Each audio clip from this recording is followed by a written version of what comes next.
Hi everybody, it's Thursdays and this is Megan, Miss Divine Stalls, your host here on Equally Awesome.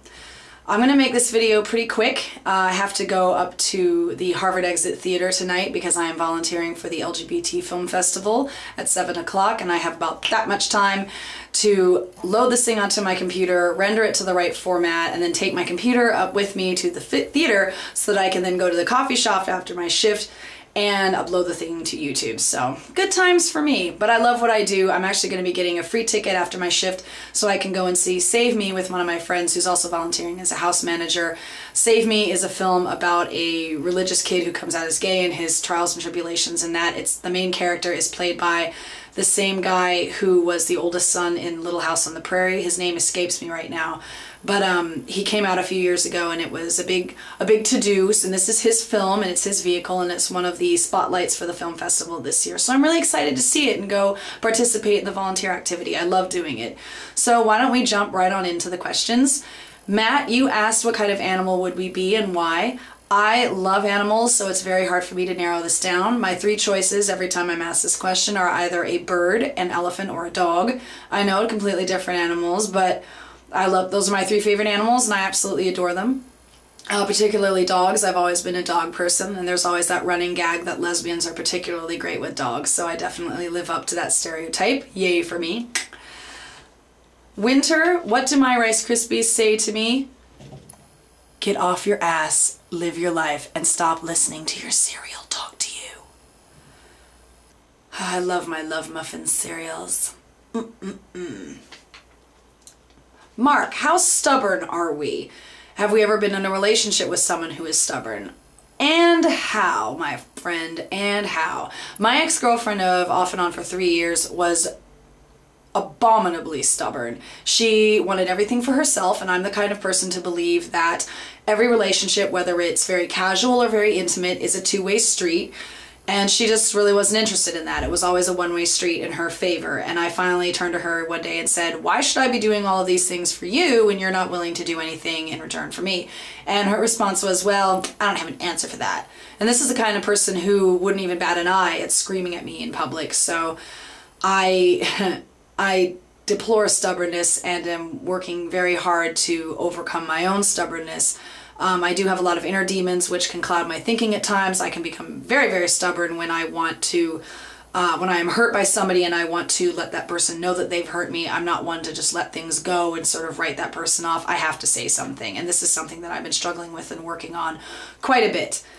Sophia, you asked, what do we drink around the house? I don't drink too much around the house. I mostly drink water and some kind of alcohol usually, although I haven't been buying much alcohol. Thank you, economic tailspin.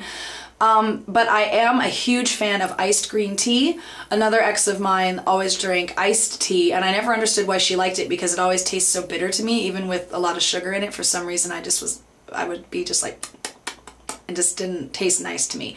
But then I discovered iced green tea, and green tea is actually a natural diuretic and one that has a lot of healthy antioxidants in it for you. So every day at work I have at least one glass of iced green tea and it's delicious. I absolutely love it. I'm also a huge fan of chai soy lattes if I can get them. Those is some good drinking. Let's see here. Bob, how do we approach people who make homophobic statements or homophobic people? I approach them much in the same way I approach anyone who makes a comment that I don't like. I'll give you an example. Recently, someone commented on my most recent video that they wanted to see me naked. And the irony of it was the video that I had put up that they had commented on was one about women objectifying women and how that's almost worse than when a boy does it to you because women should probably know better. That was the point of the video anyway. Apparently this didn't get across to this person, and I replied back. I said, you know, I don't know if you're joking or not, but I really don't like being objectified. And they commented back and they said in captions, bites nails. I didn't know I was doing that. I was just saying you were attractive. If you simply approach somebody and say, you know, I'm not cool with this, you know, this is why, can you stop? That's the most adult and responsible thing to do. It doesn't help to get all pissed off. It doesn't help to be all whiny about it. But if you approach them like an adult and say, you know what, that's really not cool, this is why, can we stop? That's really the way I find anyway to handle those kinds of things. And then if they don't, go to a supervisor, go to a teacher, go to whomever and see what you can do about it. In your case, however, it might be a little more difficult because, in my opinion anyway, anyone who goes around saying, oh, that's so gay is pretty freaking stupid, you know, sorry, but it's true.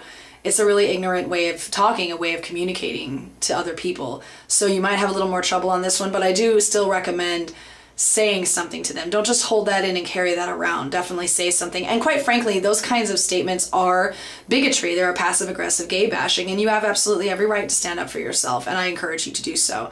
My question is going to be a spin-off of something that Bob actually put up on his personal channel and something we talked about last week.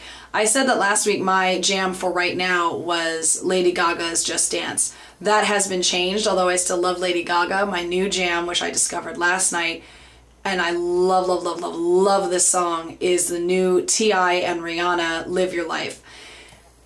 Find this on LimeWire, find this on iTunes, whatever it is that you use to download music, and just get this song. It is so, so amazing. I can't say enough about it, and I'm purposefully trying to surround myself with music that is deliberately upbeat and has a message of self-worth and self-love and achieving your dreams, and this definitely fits the mold in that regard. My question for you, however, is what is that one song that no matter how many times you listen to it, no matter how many times you've heard it, you can go back and listen to this over and over and it's like the first time you've heard it. It maybe sends you to a really emotional place. It maybe takes you back in time to a time in your life when you were maybe really happy, or reminds you of a moment in your life that really changed you for the better or for the worse. But every time you hear it, man, it's like it just sends you on an emotional roller coaster. And for me, that song is Count Basie's Bag of Dreams, with Jimmy Forrest playing the tenor sax solo. In jazz circles, the tenor sax is referred to as the nickel bag. This song is off of their Montreux 77 album, which is a free concert that they ended up doing in France, southern France. They were just having a rehearsal and a bunch of people started coming in and they ended up recording what they were playing, including this song. And I heard it when I was in high school, when I was in jazz band, and that class in particular was a really major deal for me in my life, and to this day affects me very much, as did the teacher of that class, the conductor. That song in particular reminds me of so many wonderful things, and every time I hear it, I am a bucket of tears. I love this song. So what song sends you to that place? You know what I'm saying? Just to that place. That's all for me for now. I look forward to our audition on Friday, and have yourselves a lovely and safe weekend. Bye-bye.